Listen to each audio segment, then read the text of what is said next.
नमस्कार, मनी गुरु की इस खास पेशकश में आप सभी का स्वागत है। मैं हूं स्वाति रायना। अनिश्चित बाजार में सोने में निवेश सुरक्षित निवेश का जरिया माना जाता है। आज हम बताएंगे पोर्टफोलियो में सोने और चांदी का सही एलोकेशन कैसे करें, गोल्ड और सिल्वर में निवेश का सही तरीका क्या है और कमोडिटी से कैसे कर सकते हैं कमाई। हमारे साथ शो में शामिल हो चुके हैं Firoz Aziz, deputy CEO Anand Rathi wealth management, और Chintan Hariya, head investment ICICI Pru AMC. Firoz और चिंतन दोनों का बहुत स्वागत करते हैं। हम आज मनी गुरु के इस खास कार्यक्रम में कमोडिटी से कमाई, गोल्ड और सिल्वर कैसे किसी पोर्टफोलियो की चमक को बढ़ा सकता है, ये आज हम समझने की कोशिश करेंगे। फिरोज, सबसे पहले जब भी सोने चांदी की बात आती है, यही ध्यान में आता है कि सुरक्षित निवेश का जरिया है। महंगाई के दौर में सोने चांदी में निवेश एक्चुअली निवेशकों की अच्छी और सही पसंद बनता है। हम करंट सिनारियो से ही समझ लेते हैं। बाजार में काफ़ी ज़्यादा वॉलेटिलिटी है, उतार चढ़ाव के इस बाजार में सोने चांदी में निवेश का सही मौका। Yes Swati ji, of course gold और सिल्वर को दोनों को एक तराजू में नहीं तोलना चाहिए। ऑफ कोर्स बहुत इनकी कॉमनैलिटी है कि दोनों ही कमोडिटीज मानी जाती हैं, बट आई थिंक गोल्ड का बिहेवियर और सिल्वर के बिहेवियर में बड़ा अंतर है। गोल्ड एक एस्टैब्लिश्ड एसेट क्लास है, उसकी जो वॉलेटिलिटीज हैं, जो रिस्क की मेजरमेंट्स हैं, वो काफी कम है सिल्वर के मुकाबले आदि हैं। तो दोनों को एक ही ब्रेथ में सिनोनिमस मानना मेरे हिसाब से इतना प्रैक्टिकल नहीं होगा। अब रहा सवाल गोल्ड का, अगर हम पहले एड्रेस करें तो गोल्ड की एक परसेप्शन है कि वो इक्विटीज को हेज करता है, इक्विटीज के परे चलता है, वो हाथों में हाथ डाल के नहीं चलता है इक्विटीज के साथ। तो इसको अगर हम डेटा से सब्सटैंशिएट करने की कोशिश करें और लास्ट 10 साल की इन दोनों की जो कोरिलेशंस है उसको मैथमेटिकली कंप्यूट करें, तो ये जो नॉन कोरिलेशन है, मतलब दोनों एक साथ नहीं चलते, तो पोर्टफोलियो में गोल्ड डालने से रिस्क कम होता है, ये एस्टैब्लिश होता है मैथमेटिकली। लास्ट 10 साल की इनकी जो कोरिलेशन है नेगेटिव है, मार्जिनली नेगेटिव है। मतलब ये डबल नहीं करती आपकी रिस्क को। इक्विटी के साथ गोल्ड को शामिल करना एक सेंसिबल अप्रोच होगा। That's one set of numbers. दूसरा, अगर हम मोर लेमन टर्म्स में अगर हम समझना चाहें और लास्ट 5 साल का आंकड़ा देखें कि जब इक्विटी मार्केट 10% से ज्यादा गिरी है, तो उसी समय में गोल्ड की प्रदर्शन कैसी रही है। तो 5 बार ऐसा हुआ है 2021 में, 2016-17 से अगर हम 5 साल लें तो हमने डिफरेंट पीरियड्स देखे जहां निफ्टी 10% से गिरी है, तो उसमें 4 बार गोल्ड पॉजिटिव में था, 3 से 7%। एक ही बार ऐसा हुआ है 2016 में, जब सितंबर 8 2016 से 26 दिसंबर 2016 तक निफ्टी 11.5% गिरी और गोल्ड भी 14% गिरा। तो ये पहली बार ऐसा हुआ इस 5 सालों में कि दोनों ही साथ में गिरे। Otherwise it has a negative correlation, ये एस्टैब्लिश होता है। तो इसीलिए गोल्ड का शामिल होना पोर्टफोलियो में एक रिस्क मिटिगेंट जो मानते हैं, वो मैथमेटिक्स भी वही कहती है। और उसमें जो डॉलर की जो पावर होती है गोल्ड में, क्योंकि गोल्ड एक ग्लोबल एसेट है, तो आपको करेंसी हेज करने में भी काफी मदद होती है। चिंतन, आपकी नजर में अभी स्पेशली कमोडिटी या गोल्ड और सिल्वर में निवेश का सही मौका क्यों? अगर हम पिछले 6 महीने में देखें तो गोल्ड और सिल्वर दोनों का प्रदर्शन इक्विटी मार्केट्स, खासतौर पर ग्लोबल इक्विटी मार्केट्स की अगर तुलना करें तो उससे अच्छा रहा है। पर मैं ये चर्चा को थोड़ा लंबा लेना चाहूंगा। अगर हम पिछले 15 सालों में देखें तो बहुत सारा पैसा प्रिंट किया गया सेंट्रल बैंक्स के द्वारा। और अगर हम सेंट्रल बैंक्स की बात करें, जो उन्होंने इतना सारा पैसा प्रिंट किया, ज्यादातर पैसा रियल एस्टेट, इक्विटी, बॉन्ड्स में गया है। गोल्ड में निवेश ना के बराबर हुआ है। और उसके कारण अगर हम अंतरराष्ट्रीय बाजार में देखें तो 2011 से लेकर आज तक जो 2000 प्रति आउंस डॉलर 2000 डॉलर प्रति आउंस का भाव था सोने का, आज भी उससे कम है। तो 2011 से लेकर 2023 तक अंतरराष्ट्रीय बाजार में सोने के दाम नहीं बढ़े हैं। चांदी में भी ऐसा ही रुझान देखा गया है। हमारा ऐसा मानना है, जब अभी इंटरेस्ट रेट्स नॉर्मलाइज हुए हैं तो कुछ पैसा गोल्ड के तरफ जा सकता है। और चांदी एक ऐसा जो कमोडिटी है जहां पर डिमांड काफी स्ट्रांग है, क्योंकि उसके जो एप्लीकेशंस है 5G टेक्नोलॉजी, इलेक्ट्रिक व्हीकल्स में बढ़ रहे हैं। तो चांदी और सोना दोनों अगर आप 10% के आसपास आपके पोर्टफोलियो में रखें, ज्यादातर गोल्ड और थोड़ा चांदी, तो मेरे हिसाब से आपको एक पोर्टफोलियो डाइवर्सिफिकेशन में मिलेगा। और फिरोज अजीज जी ने ऑलरेडी बताया है कि पिछले 6-7 सालों में काफी सारे बार ऐसा हुआ है जब इक्विटी मार्केट थोड़ी लड़खड़ाई है, तो आपके पोर्टफोलियो को एक बैलेंस गोल्ड और सिल्वर ने दिया है, खासतौर पर गोल्ड ने। एब्सोल्युटली। फिरोज, ये स्पेशली ये जो समय है या और आगे आने वाला समय आपको गोल्ड के लिए कैसा लग रहा है? क्योंकि सोने के दाम कई फैक्टर्स पर निर्भर करते हैं, जिसमें से बहुत सारे फैक्टर्स हम कह सकते हैं वो प्ले आउट होते हुए नज़र आ रहे हैं। अनिश्चित बाजार भी हैं, हम अभी जिस तरीके से ग्लोबल अभी जो डेवलपमेंट्स देख रहे हैं, और वित्तीय अनिश्चितताएं भी हैं, पॉलिटिकल इंस्टेबिलिटी भी की वजह से भी, डॉलर इंडेक्स भी देख लें, ये तमाम जो फैक्टर्स हैं जिस तरीके से प्ले आउट हो रहे हैं साल की शुरुआत से अब तक, 2023 कैसा आपको गोल्ड के लिहाज से अभी लग रहा है? स्वाति जी, मेरे हिसाब से गोल्ड के लिए या कोई भी एसेट के लिए पहले आपको देखना है कि उसकी मीडियन रिटर्न क्या है, मीन रिटर्न क्या है। मीडियन रिटर्न गोल्ड की 9.3% की है। तो अगले साल भर तो प्रेडिक्ट करना थोड़ा मुश्किल है। अगर हम 2-3 साल की रोलिंग बात करें, मेरे हिसाब से मीडियन रिटर्न्स के ऊपर मिलने की गुंजाइश अच्छी खासी है। क्योंकि इंडियन रुपीस में भी अगर हम देखें $57,000 पर 10 ग्राम्स का भाव है, अभी भी पीक से नीचे है। तो आई थिंक गोल्ड की जो बढ़त आई है, जैसे चिंतन जी ने कहा, डॉलर में तो आई नहीं है, तो it's got some degree of past bad performance, उसकी वजह से मीन रिवर्जन की संभावना है डॉलर टर्म्स में, और रुपी टर्म्स में भी आप पीक पे नहीं खरीद रहे हैं। और व्हीकल्स ऐसे भी मौजूद हैं जिसमें आपको 3-4% गोल्ड रिटर्न से भी एक्स्ट्रा मिल सकता है, क्योंकि ब्याज भी मिलता है सॉवरेन गोल्ड बॉन्ड। सो व्हीकल पार्टिसिपेशन में भी काफी एफिशिएंसी मिल सकती है आपको। ये सबको मद्देनजर रख के आई थिंक गोल्ड की allocations from a 1 year to 3 year perspective median returns मिलना काफी अच्छी संभावना है। एक रिस्क जरूर है, जैसे ब्याज दरें बढ़ी हैं ग्लोबली, जैसे 2 ईयर का फेड का पेपर जो है 4.25 पे चल रहा है, तो इसमें फ्लाइट ऑफ कैपिटल गोल्ड से भी डेट में जाने की गुंजाइश होती है, ना सिर्फ इक्विटी की। तो वो प्रेशर जरूर रहेगा globally till interest rates ease off and risk remains high. हमेशा जब रिस्क बढ़ती है तो इंटरेस्ट रेट ऊपर नहीं होते। इस बार जब रिस्क बढ़ी है, इंटरेस्ट रेट्स भी बढ़े हैं, वरना इंटरेस्ट रेट्स घटते हैं जब रिस्क बढ़ती है। फेड इंटरेस्ट रेट्स कम करता है ताकि रिसेशन का खतरा टल सके, बट इसमें इंड्यूस्ड रिसेशन का समय है। So that's the only dark cloud which surrounds gold. और चिंतन, आपको क्या लग रहा है कि 2023 क्या गोल्ड में इन्वेस्टमेंट का साल बनकर आ सकता है? क्योंकि तमाम एक्सपर्ट जिनसे हम बात करते आए हैं कि हर एक साल एक पर्टिकुलर एसेट क्लास के लिए अच्छा रहता है। इक्विटी मार्केट में तो काफ़ी ज़्यादा वॉलेटिलिटी है, डेट में जैसे कई एक्सपर्ट्स मानते हैं कि मौके हैं, बिकॉज जिस तरीके से इंटरेस्ट रेट हाइक हुई, रेस्ट ऑफ द ईयर कुछ मौके तलाश सकते हैं। गोल्ड के लिए कैसे अपॉर्चुनिटीज आपको नजर आ रही हैं? तो जैसे कि मैंने कहा, 2023 में और शायद 2024-25 में अगर हम 3 साल का एक इन्वेस्टमेंट होराइजन देखें, क्योंकि गोल्ड ईटीएफ में आप जब निवेश करते हो तो 3 साल का इन्वेस्टमेंट होराइजन आपका होना चाहिए, उससे ज्यादा भी हो सकता है। तो हमें ऐसा लग रहा है कि इन्वेस्टर्स को एक डाइवर्सिफिकेशन मिलेगा, क्योंकि इक्विटी मार्केट्स पिछले 6-7 सालों से विश्व में और भारत में अच्छा कर रही है। पिछले 2 साल specially after Covid equity markets ने एक बहुत अच्छा रिटर्न दिया है, और जिन निवेशकों ने उसका फायदा उठाया है, उनको डाइवर्सिफाई करना है, वो गोल्ड के द्वारा कर सकते हैं, क्योंकि गोल्ड में निवेश काफी कम हुआ है। अगर जैसे कि 2011 से लेकर आज तक अगर डॉलर टर्म्स में रिटर्न नहीं बना, और अगर आप आपके भी खुद के निवेश देखोगे तो गोल्ड में निवेश एज अ फाइनेंशियल इन्वेस्टमेंट बहुत नहीं हुआ है।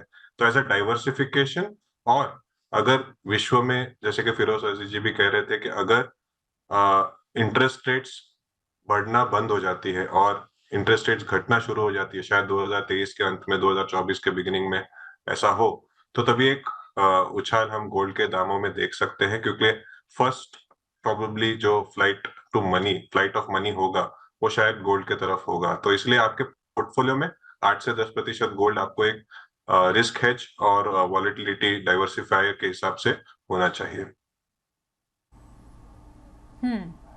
बिल्कुल। फिरोज, आपकी नज़र में स्पेशली गोल्ड में सही विकल्प क्या है?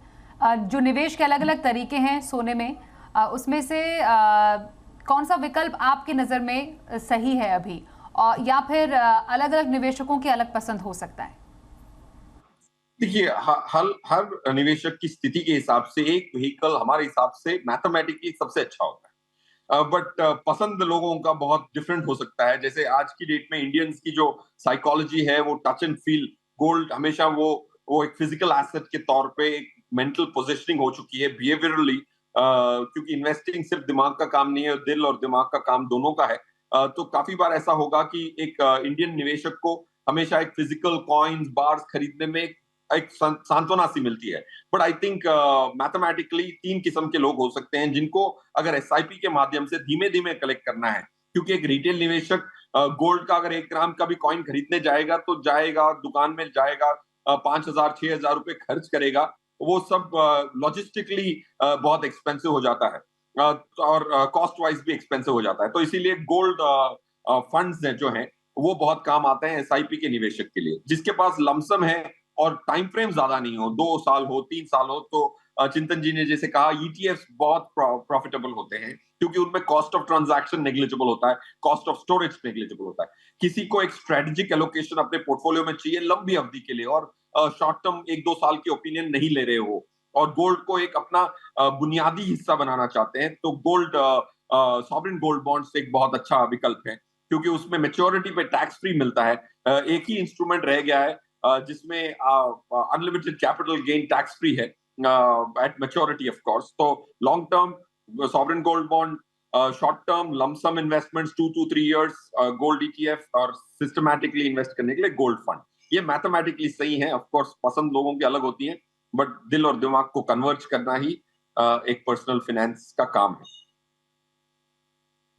बिल्कुल। और चिंतन, आपकी नजर में गोल्ड में निवेश का बेहतरीन विकल्प कौन सा है? आई थिंक फिरोज अजीज जी ने सही बताया कि अगर आपको एक लॉन्ग टर्म इन्वेस्टमेंट करना है तो सॉवरेन गोल्ड बॉन्ड, जिसमें आपको टैक्सेशन बेनिफिट भी है, ऑन 8 साल अगर आपके पूरे होते हो तो आपको उस पर टैक्स नहीं देना, जो भी आपका कैपिटल गेन है, और 2.5% उसमें आपको जो सालाना आय भी मिलती है इंटरेस्ट के तौर पर। तो डेफिनेटली अगर आपका 8 साल का होराइजन है, पर अगर आपको एसेट एलोकेशन करना है कि आज मुझे गोल्ड में निवेश करना है और वही पैसा अगर इक्विटी मार्केट्स करेक्ट होता है तो मुझे इक्विटी मार्केट्स में शिफ्ट करना है या फिर डेट मार्केट्स में शिफ्ट करना है, तो अगर आपको ट्रेड करना है तो जो गोल्ड ईटीएफ है या फिर gold ETF fund of funds है, वो एक सही तरीका रहेगा, क्योंकि वहां पे आपको जो इम्पैक्ट कॉस्ट है, जो ट्रांजैक्शन कॉस्ट है, और जो इन आउट जो सहूलियत है, क्योंकि वहां पे लिक्विडिटी की चैलेंज नहीं है। सॉवरेन गोल्ड बॉन्ड में शायद लिक्विडिटी की चैलेंज आ सकती है, स्क्रीन पे उतना लिक्विड नहीं है, पर गोल्ड ईटीएफ आपको लिक्विडिटी की चैलेंज नहीं होती। तो अगर आपको एसेट एलोकेशन करना है, इन आउट करना है, अगर आपको इक्विटी से गोल्ड, गोल्ड से इक्विटी में शिफ्ट करना है,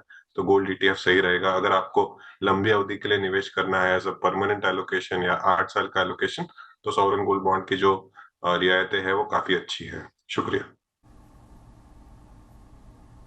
तो शॉर्ट टर्म के लिए गोल्ड ईटीएफ या गोल्ड फंड सही, ये सोने में निवेश के विकल्प हैं, और लॉन्गर टर्म के लिए 8 साल की मैच्योरिटी वाला सॉवरेन गोल्ड बॉन्ड, जिसके अलग अलग जो किस्तें हैं सरकार निकालती रहती है, वो एक अच्छा विकल्प आपके लिए हो सकता है।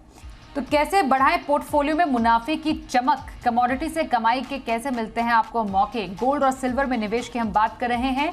आईसीआईसीआई प्रू एएमसी से चिंतन हरिया और आनंद राठी वेल्थ से फिरोज अजीज हमारे साथ है। फिरोज, चलिए सोने में निवेश के बारे में लोग काफ़ी हद तक जान और समझ गए हैं। सिल्वर यानी चांदी में निवेश उसके मुकाबले अभी काफ़ी नया एक विकल्प है कमोडिटी से कमाई करने का।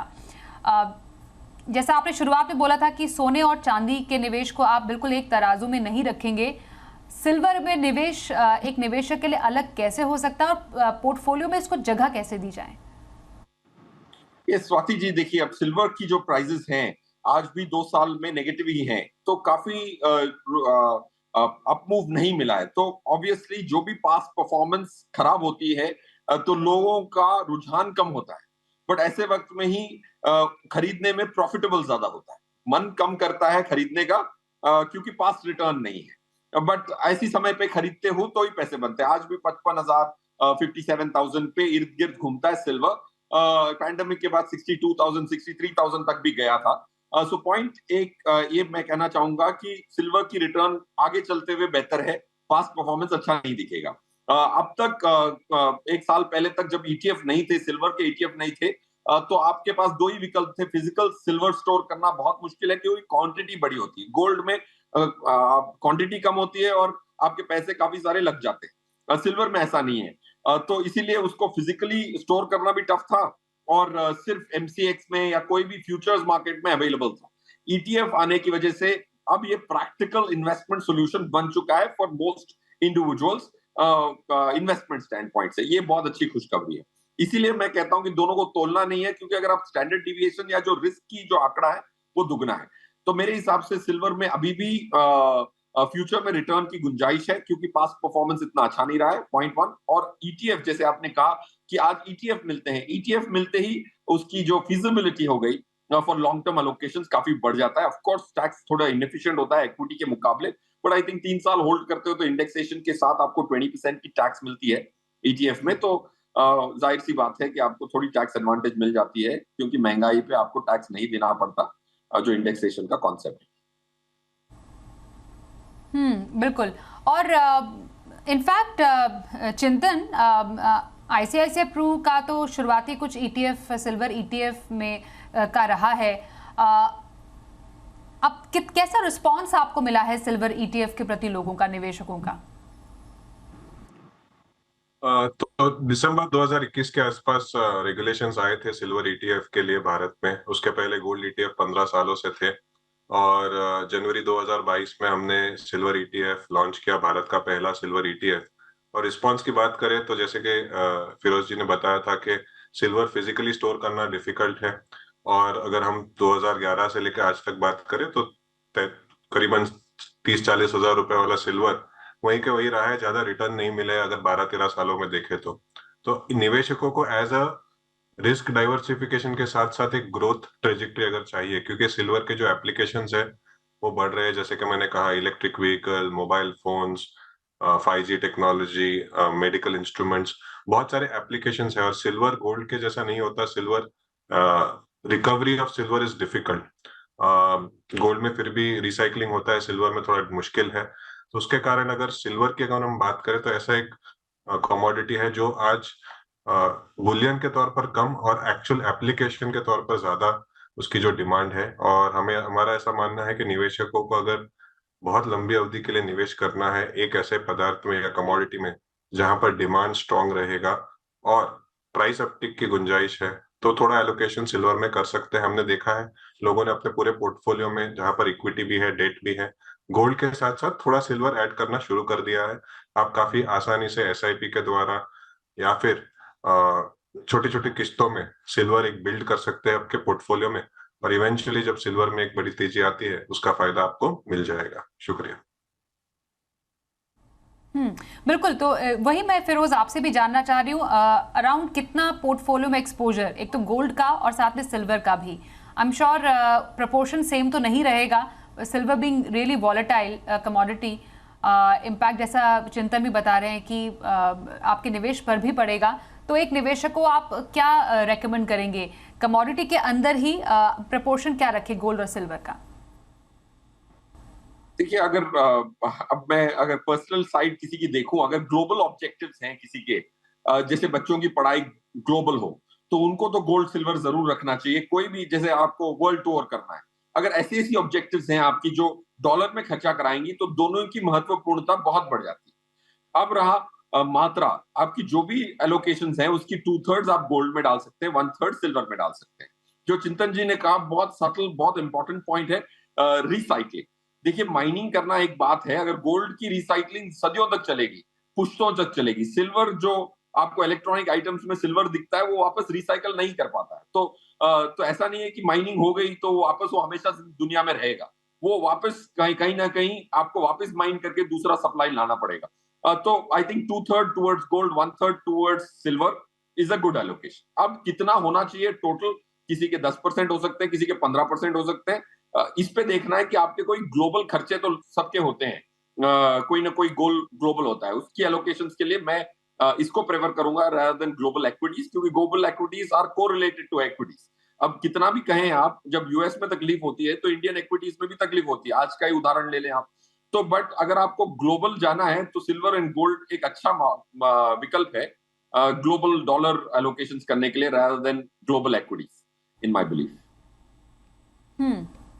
एक नए निवेशक के लिए चिंतन, चाहे गोल्ड हो चाहे सिल्वर हो, आपको लगता है कि क्योंकि गोल्ड और सिल्वर दोनों में ETF मौजूद है, पैसिव तरीका है निवेश का, ये एक सेफ तरीका हो सकता है कमोडिटी में इन्वेस्ट करने का, या फिर आपकी पसंद कुछ और होगी? इन्वेस्टमेंट में सेफ्टी एक चीज की होती है, अगर आपने एसेट एलोकेशन किया हो और आपको अगर लंबी अवधि के लिए आप निवेश करें तो। और निवेशकों से यही कहूंगा कि अगर आप एसेट एलोकेशन कर रहे हैं तो as part of asset allocation, जैसे फिरोज जी ने भी बताया, आपका टोटल 10% अगर आपको कमोडिटीज में रखना है तो उसमें से 6 से 7% आप गोल्ड में रखिए, 3 से 4% आप सिल्वर में रखिए। वो प्रोपोर्शन आप खुद डिसाइड कर सकते हो, पर स्लोली बट श्योरली आपका एक रिस्क डाइवर्सिफिकेशन के हिसाब से आपको गोल्ड ETF उनके fund of fund, silver ETF उनके फंड ऑफ फंड में निवेश आप शुरू कीजिए। SIP एक बहुत ही बढ़िया माध्यम है और हमने इक्विटी मार्केट्स में देखा है करीबन 13,800 करोड़ की SIP बुक हो चुकी है निवेशकों की। तो एक आसान जरिया है लोगों का अक्यूमुलेशन करने का इक्विटी में। वैसे ही हम चाहेंगे कि गोल्ड और सिल्वर में भी अगर आप स्लोली बट श्योरली हर महीने थोड़ा यूनिट्स SIP के द्वारा इकट्ठा करते हो तो लंबी अवधि में आपको गोल्ड और सिल्वर के इन्वेस्टमेंट का भी फायदा मिल जाएगा। तो आप SIP कीजिए, एक साथ पैसा नहीं भी डालना है तो भी ठीक है, क्योंकि हम कोई नहीं बता सकते कि 6 महीने में 12 महीने में क्या होगा। पर अगर SIP के द्वारा आप 3-4 सालों में यूनिट्स इकट्ठा करते हो तो कभी एक मौका आएगा जहां पर गोल्ड और सिल्वर का जो अपटिक है वो आपको गोल्ड ETF और सिल्वर ETF के द्वारा इन्वेस्ट करने के द्वारा आपको मिल सकता है उसका फायदा। शुक्रिया। बिल्कुल। तो ये तो हम अराउंड 5 से 15% के पोर्टफोलियो एलोकेशन की बात कर रहे हैं। पर फिरोज, टू समिट अप, जो पूरा एक पोर्टफोलियो में जो एसेट एलोकेशन है, बाकी एसेट क्लासेस का भी एक जेनरिक जो एक एलोकेशन रूल होना चाहिए किसी के पोर्टफोलियो में, वो मैं आपसे सम अप करने के लिए जानना चाहूंगी, वो कैसा हो between equity, debt and gold and real estate, अगर इस तरीके से समझे तो।